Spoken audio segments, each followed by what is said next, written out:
Jóvenes, sean bienvenidos. En la sesión del día de hoy vamos a estar tocando lo referente a las independencias en América Latina.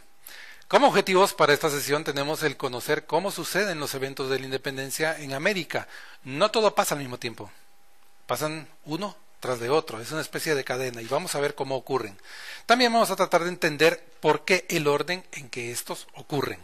Como contenidos conceptuales estaremos hablándoles de independencia, estaremos hablando de juntas fernandinas y también de declaración de independencia. Así que sean todos bienvenidos y comencemos nuestra charla sobre las independencias en América Latina. ¿Cuándo ocurren las independencias en los distintos lugares de Hispanoamérica? ¿O creen ustedes que todo ocurre en 1821?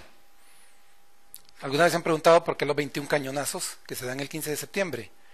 Por 21 naciones que se independizaron al llegar al año de 1821. O sea que habían varias que ya se habían independizado.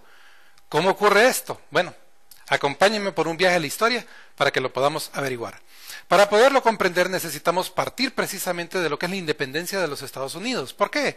Porque fue la independencia que inspiró a las naciones latinoamericanas ya a tomar una decisión y librarse por completo de continuar sometidas a la autoridad de España. Por otra parte, algunos términos como el término independencia que se utilizaron por primera vez en la Declaración de los Derechos del Hombre en los Estados Unidos, es decir, su acta de independencia, se popularizaron por toda América Latina como prácticamente una gran caudal de agua. Podríamos decir de que no hubo quien no estuviera hablando precisamente de independencias ya para finales de 1700. Bajo esta perspectiva, entonces, las mayores aspiraciones de todos los grupos en América Latina eran librarse de España. El punto clave viene cuando Napoleón invade España. Se generan las llamadas juntas fernandinas en toda América Latina para apoyar la restauración en el poder de Fernando VII, o sea que el rey de España volviera a ocupar el trono y sacar a Napoleón Bonaparte de España. Estas juntas fernandinas abogaban por tener más autonomía, en realidad estaban pidiendo más independencia. Cuando Fernando VII logra retomar entonces el reino de España, él condena a las juntas fernandinas y las declara ilegales, y todas son perseguidas, con excepción de una que se queda libre, que va a ser precisamente la que se armó en el Virreinato de la Plata. A partir de ahí entonces se van a iniciar las distintas luchas de independencia que van a ir provocando que poco a poco diferentes regiones de América Latina empiecen a quedar fuera de la autoridad de España. Para empezar, Venezuela y Nueva Granada en 1811 declaran su independencia. Esto va a dar origen posteriormente a lo que se conoció como la Gran Colombia y que después va a generar diferentes estados. Venezuela, Colombia, parte del Ecuador, una parte de lo que va a ser el Brasil, inclusive que salió ganando con este proceso en 1811. La siguiente, el Virreinato del Río de la Plata, que se va a declarar en 1813. Ellos fueron los únicos que, como les dije anteriormente, quedaron independientes realmente desde el proceso de juntas fernandinas, pero llevaron a cabo una lucha titánica para poder derrotar a las tropas españolas que se encontraban ubicadas precisamente en el Virreinato de la Plata. Una vez que ellos logran expulsar a los españoles del territorio, entonces el Virreinato declara su independencia en 1813 y se vuelve únicamente lo que es la Junta de la Plata. Uruguay, Paraguay, Bolivia y Argentina. Posteriormente se van a desmembrar también a las naciones que nosotros conocemos ahora. El siguiente en independizarse es el Virreinato del Perú, uno de los virreinatos más fuertes, más realistas que habían en América y sin embargo también tuvieron que ceder su oportunidad para que los patriotas de la época lograran establecer su independencia en el año de 1820.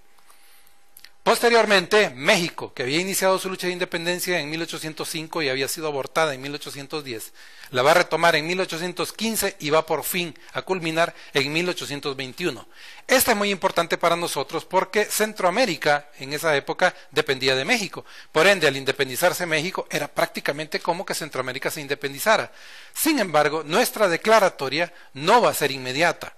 Va a haber una reunión en Centroamérica para decidir qué camino tomar, si se sigue con España o si por el contrario nos independizamos como lo hizo México. De la decisión de esta sesión, varios años después, en 1823, un 1 de julio de 1823 para ser más exactos, Centroamérica declara su independencia y se suma a las demás naciones latinoamericanas que ya habían declarado su independencia. La última, en todo caso, no sería Centroamérica. Centroamérica solamente es la que va a culminar los procesos en base a guerras. Hay una independencia más que nos queda, que no fue producto de una guerra, sino que fue un producto de un pacto político, y es precisamente la independencia de Bolivia en 1825.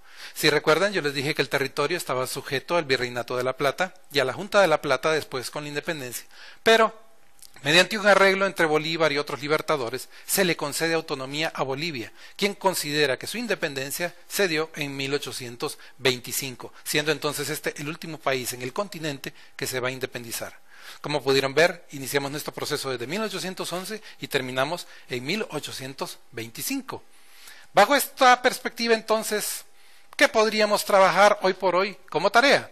Bueno, para empezar, investigues cuáles países se independizan, aparte de los que hemos mencionado acá. Recuerden que les dije de que varias de las juntas se van a desmembrar. Averigüen cuáles son las fechas en que se van a desmembrar y desde cuándo ya están independientes bajo el formato que los conocemos hoy día a cada uno de ellos. En todo caso, como actividad grupal, sería interesante, conversarlo con tu maestro, si elaboraran junto a sus compañeros un árbol cronológico de todas las independencias que se dieron en América Latina, y así tendrían más tangible el proceso desde que se inicia hasta que termina, con pleno conocimiento de cómo se dieron todas las independencias en América Latina. Así que hemos alcanzado nuestros objetivos, el conocer cómo sucedieron los eventos de independencia en América, también el entender por qué el orden en que ocurren. Como contenidos conceptuales desarrollamos el término de independencia, el de juntas fernandinas y el de declaración de independencia. Así que eso es todo en esta sesión. Los espero verlos pronto.